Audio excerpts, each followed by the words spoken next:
Muito bem, meus queridos radiovintes, amigos, aqui está a palavra que nós já mencionamos, a referência, e agora vamos repetir para que você possa, portanto, ficar à vontade em ouvir a palavra de nosso Pai Celestial.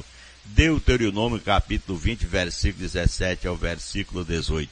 Antes, como te ordenou o Senhor teu Deus, destruí-las totalmente. Os hebreus, os amorreus, os cananeus, os ferezeus, os aveus e os jebuseus, para que não vos ensinem a fazer segundo todas as suas abominações que fizeram a seus deuses, pois pecaríeis contra o Senhor vosso Deus. Então aqui está Deuteronômio 20, 17, versículo 18. Deus não negocia tratados de paz. Nas últimas semanas da sua vida, por exemplo, Moisés não fez muita questão de pedir para sobreviver, para andar muitos tempos ainda. Pelo contrário, Moisés fez uma série de discursos importantes ao povo de Israel. Ele sabia que logo após o seu falecimento, eles entrariam para tomar posse da terra prometida por Deus aos patriarcas Abraão, Isaque e Jacó. Suas mensagens tratavam da importância da obediência para viver bem, protegidos por Deus, no lugar que ele designou para seu povo escolhido. Então esses discursos de Moisés foram registrados em Deuteronômio, o 5º livro da lei. Israel prefigura a igreja de Jesus Cristo que ele estabeleceu no Novo Testamento. Um reino físico com territórios geográficos serviu como sombra para mostrar algumas coisas sobre a realidade de um reino espiritual sem fronteiras. A característica mais importante que Deus desejava em Israel e exige na sua igreja foi a santificação. Desde a antiguidade, sempre Deus escolheu a santificação do povo de Israel quanto à sua igreja nos dias atuais. Ele chamou os hebreus para imitar a santidade divina e chama os cristãos a fazerem a mesma coisa, lá em 1 Pedro 1, 14 a 16. Então, a santificação é uma das coisas que Deus sempre pede, é o homem se separar do pecado para fazer a vontade de Deus. Se separar do mal, das trevas e vir para a luz. Isso é a santificação. Moisés se preocupou muito com a santidade de Israel. As instruções que Deus passou para Israel por meio desse homem serve para nos dar as instruções hoje também a observar desse servo fiel que tinha o propósito de manter uma nação santa no meio de um povo que não respeitavam seu Criador. É isso que a gente tem que estar sempre pronto para traduzir aquilo que Deus quer e passar ao povo na linguagem santa. Aleluia. Nas orientações que Moisés deu aos hebreus sobre as guerras necessárias eram para tomar a terra e segurar suas fronteiras, esse princípio de santidade tornou evidente. As duas situações que nos mostram de batalhas previstas que ilustram esse fato. A maioria das batalhas dos israelitas seria contra povos que habitavam dentro do território prometido a Abraão, Isaque e a Jacó e seus descendentes. Esses povos se mostraram rebeldes contra Deus por séculos antes da chegada do povo de Israel. Então Deus, o perfeito juiz, aleluia, e soberano como ele é sobre as nações, havia declarado a sentença contra os habitantes da terra de Canaã. Nas batalhas contra esse povo, a instrução de Deus foi clara. Israel seria seu instrumento para exterminar e exterminar completamente os povos condenados. Ele disse: antes, como te ordenou o Senhor teu Deus, destruí-las. Deus ordenou destruí-las, e destruí-las totalmente. Os heteus, os amorreus, os cananeus, os ferezeus, os heveus e os jebuseus, para que não vos ensinem a fazer segundo todas as suas abominações que fizeram a seus deuses, pois pecarias contra o Senhor vosso Deus. Deus havia condenado essas pessoas. Então queria que fosse destruído totalmente, exatamente para não ensinar suas abominações ao povo santo. A segunda situação seria em batalha fora das fronteiras definidas por Deus. Nesse caso, o procedimento seria diferente. Antes de travar uma batalha, Israel ofereceria um tratado de paz. Deuteronômio 20, versículo 10. É importante observar os termos de paz autorizados por Deus no caso de uma cidade aceitar a proposta. Se a sua resposta é de paz e de abrir as portas, todos os povos que nele se achar será sujeito a trabalhos forçados e te servirá.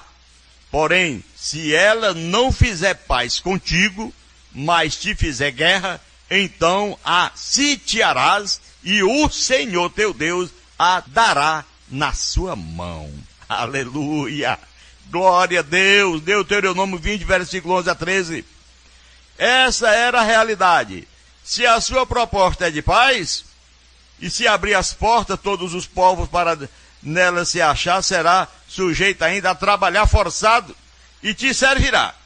Porém, se não fizer paz contigo, mas se fizer guerra, então a sitiarás, mata, arrebenta, e o Senhor teu Deus a dará na tua mão. É o que está escrito. Assim foi, é e sempre será. Meu irmão, meu amigo que está nos ouvindo, não pense que Deus mudou. Deus não muda. Apenas tempo da lei para a graça. Hoje nós observamos ainda que um homem que pecou contra Deus, levando apenas uma oferta de uma propriedade a respeito de Ananias e Safira. Ali mostra, portanto, que o homem que levou aquela oferta tinha pecado contra Deus mentindo e morreu. Deus não mudou, estamos na graça. Tudo bem. Às vezes o que mudou foi exatamente o que a gente observa que alguém fazia mal ao povo de Deus e Deus na mesma hora, imediatamente resolvia o problema.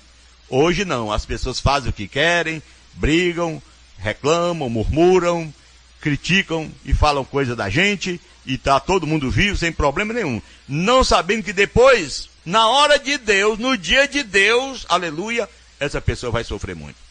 Então nada de negociar termos, nada. A única maneira de viver seria pela submissão total ao povo de Deus. Caso contrário, morreriam ou ficariam trabalhando para servir o povo de Deus.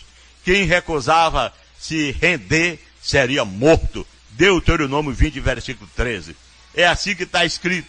Queridos radiovintes, amigos que nos ouvem, essa é a grande realidade.